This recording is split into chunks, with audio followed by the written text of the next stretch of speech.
Alrighty, folks, so you can see where I have been out gathering Virosa leaves to start drying.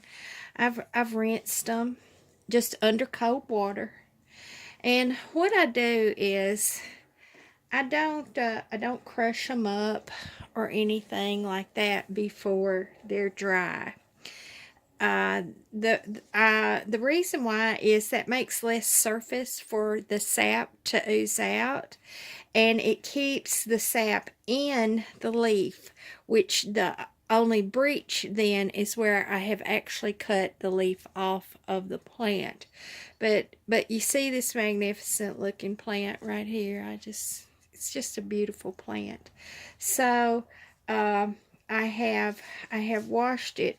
I harvested the leaves off of, well, actually the tops off of the plants that I got yesterday. Now they're still in very good condition, even though they're limp.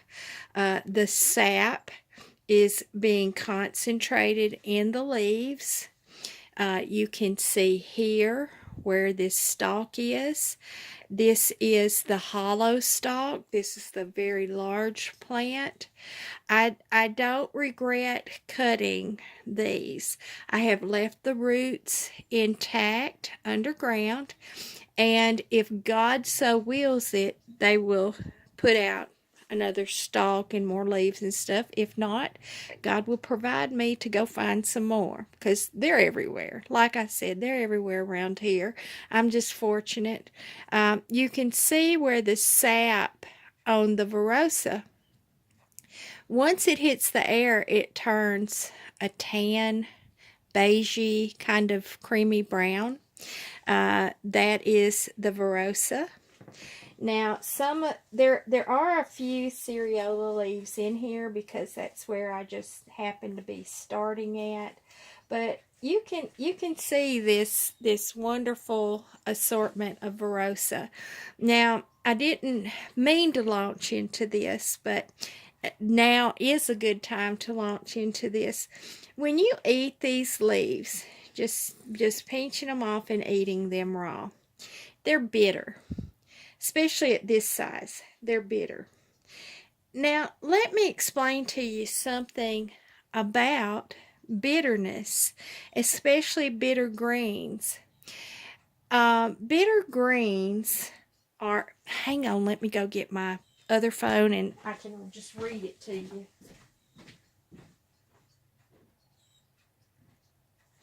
I want to make sure I got my words right for you. And I will be doing a video. I've touched on in a number of my videos polyphenols. And that is what is a chemical component in things that are bitter. And polyphenols are a chemical that is an immune booster. It gives us energy. It helps to regenerate cells. It's a powerhouse. And by all means, Google that, research that, polyphenols. And greens are full of polyphenols, and wild greens are bitter. So that shows they have more polyphenols in it. Now, bitter food in itself activates taste buds that stimulate enzyme production and bile flow, which helps with your digestion.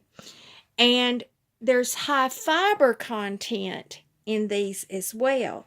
So that helps us to eliminate waste and keep our digestive tracts clean. And eliminating waste is a very important thing that our bodies need to do.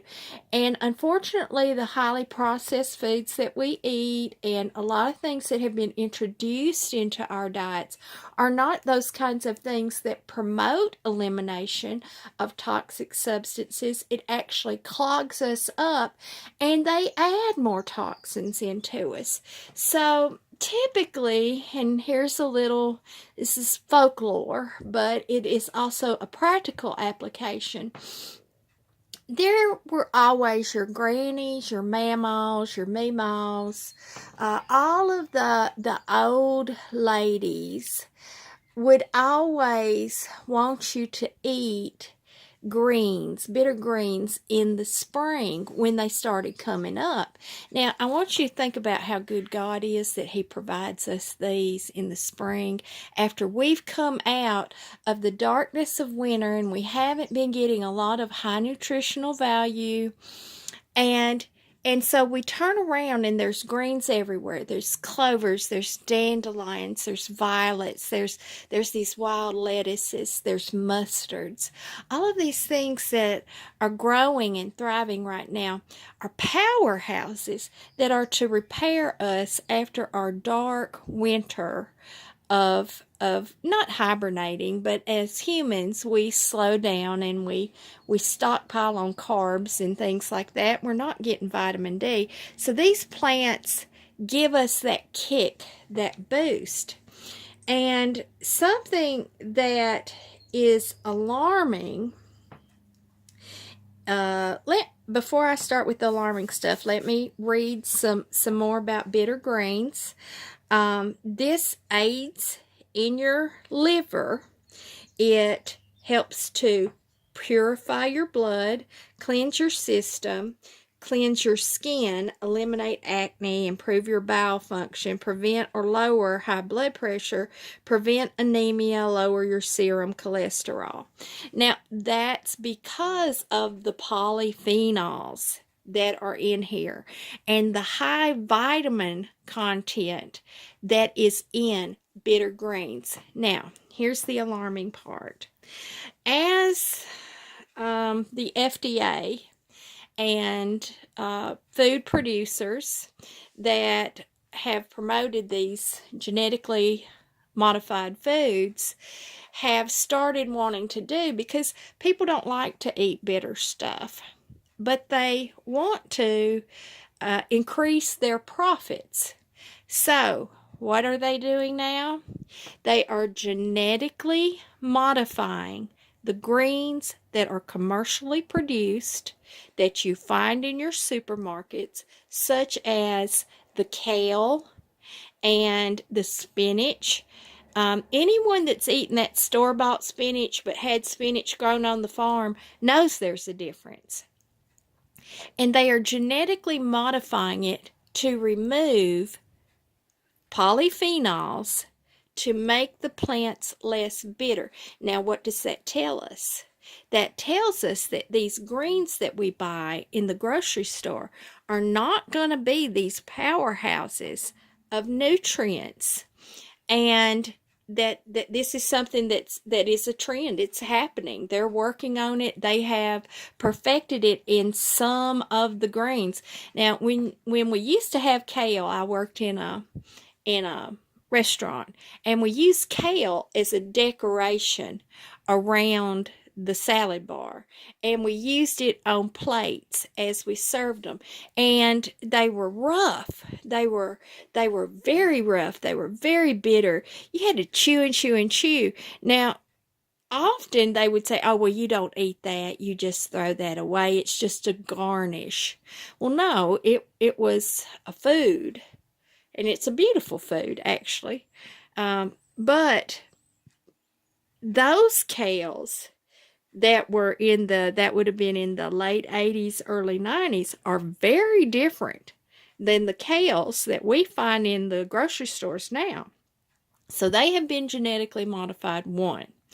Two, once we have started into this cycle of wanting better foods to eat, and that is an outcry from the masses that do not have farms, that don't have yards, that don't know to go out and eat dandelions instead of poisoning them.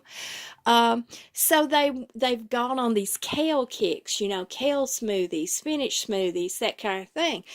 But those plants that you get in the grocery store are already starting to be bred to be different. Now, genetically modified takes on several different definitions.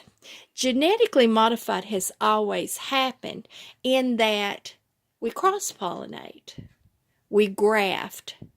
Those are practices that have been around since the ancient Egyptians. We saw two plants growing next to each other, but one was stronger, so we pollinated them. We cross-pollinated them to try to get more that were strong. So that is one type of genetic modification, and that is even within nature that happens. You actually have to have that for apples. You can't have two of the same apple trees next to each other. You have to have two different varieties, because as they cross-pollinate, then the opposite tree has those types of apples.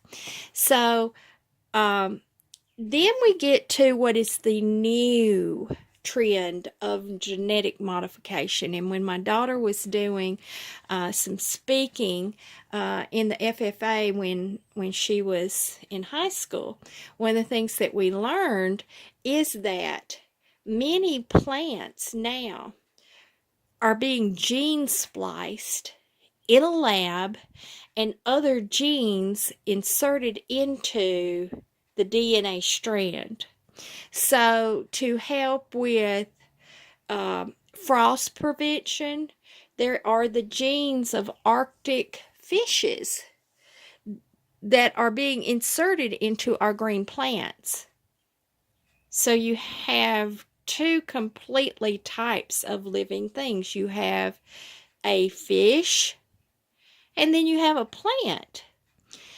And so they're starting to play with some Frankenstein type techniques. And in many places, we call those Frankenfoods. And in other countries, those things are not allowed. Europe will not import a lot of our food because it's genetically modified. So there's you a little lesson. I delved into a little deeper than I meant to, but about the importance of the wild bitter greens, not the supermarket purchased greens, even if they say organic, because now organic has taken on a different definition by the FDA. That does not mean this is a wholesome thing that is grown out in a wild environment and not subjected to any kind of tampering. That's not what it means anymore. So, it's important to eat these wild greens. And that is, again, God inspired me to say that first little phrase, remember to eat the wild things. That was purely off the cuff, and now, of course, has blossomed into my little business name of Wild Things Foraging, because we need to eat the things that are out there that God has provided for us, untouched, untainted by human tampering, because this is the essential bounty that we are intended to eat. This was put here for us to eat. And like kudzu, oh my goodness, kudzu, the vine that ate the South. Well, did you know you can stir fry it? Did you know that you can make a tincture of kudzu that will help addicts break their addictions? It is being used in treatment for alcoholism now.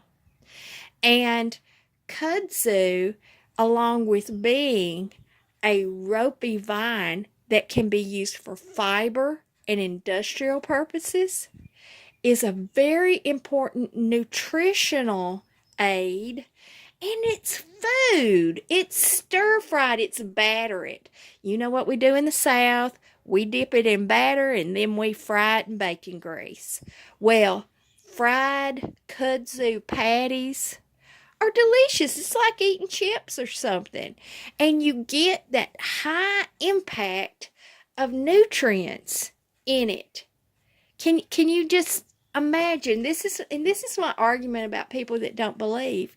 There is such a complex design that we have laid out before us, that we have certain plants that mature at certain times of the year. And then others mature at a completely different time. Why is that? Why can't they all just mature at the same time? Well, there is a design in that. Fruits typically mature in the summer, the hot months when we need more fluids. We need more sugar intake because of the sweating that our body produces. So there is this design. In the fall are the plants that mature that have high carbs, like potatoes and gourds and squash and those types of things, corn. Those are things that provide us carbs that can sustain us over the long, bitter winter months. Which, here in Tennessee, we get ice, we get snow, we get 70 degrees. We can grill on Christmas Day, and then our pipes are frozen 2 weeks later. But that is a very intricate design. So we need to look at that. Okay, what is growing right now? Wherever you are, what is growing? That's what you need to pay attention to. And you need to start looking for, can I eat it? What are the nutrient values of it? Is it medicinal? Typically what I do is I go into a search engine and I type in the plant. Let's use the Lactuca virosa, for example. And in quotation marks, I do Lactuca virosa, close the quotation marks. Open the quotation marks, benefits and nutrients, close the quotation marks. Now, by doing that, the search engines limit what comes up to be the things that have those phrases in it. So, dandelions, clover, health benefits, nutrients, any kind of combination that you want to do will take you to pages instead of just cycling through all the dumb crap. It'll take you to specific pages. And then if you, in quotation marks, scientific studies, chemical nutrient levels, those take you to these places that you can pull up this information and learn for yourself. Now, I'm thrilled to pieces to be teaching this and showing y'all these things because it's rewarding for me. But this is how I've learned the details of the plant. This was not one that my daddy taught me about. I didn't learn about this until about 4 years ago, and I saw that on Pinterest. Wild plant that helps you with pain like morphine. And I thought, ooh, I need that. And then when I brought up the picture, I was like, hey, that's that plant that's in the backyard. And I walk out the door, and there it is. So, in that same way, and Pinterest is another place that is beneficial to me because I organize those boards that you have. I organize that based on COPD, thyroid disease, arthritis, diabetes, high blood pressure. And I organize those boards like that and put remedies in it. Then I have a board that's a general remedies board. And so when I find these natural remedies, I pin those to that board. Then I have a foraging board that when I come across something that I want to look for and I want to forage it, I'm going to look for that plant. And of course, I take my phone with me everywhere so I can pull that up. Oh, is that this plant? So there's you a few things. This went way longer than I meant to. I'm going to cut it now and upload, and then I'm going to come back and show you one more thing for the night. Okay, until the next video, goodbye.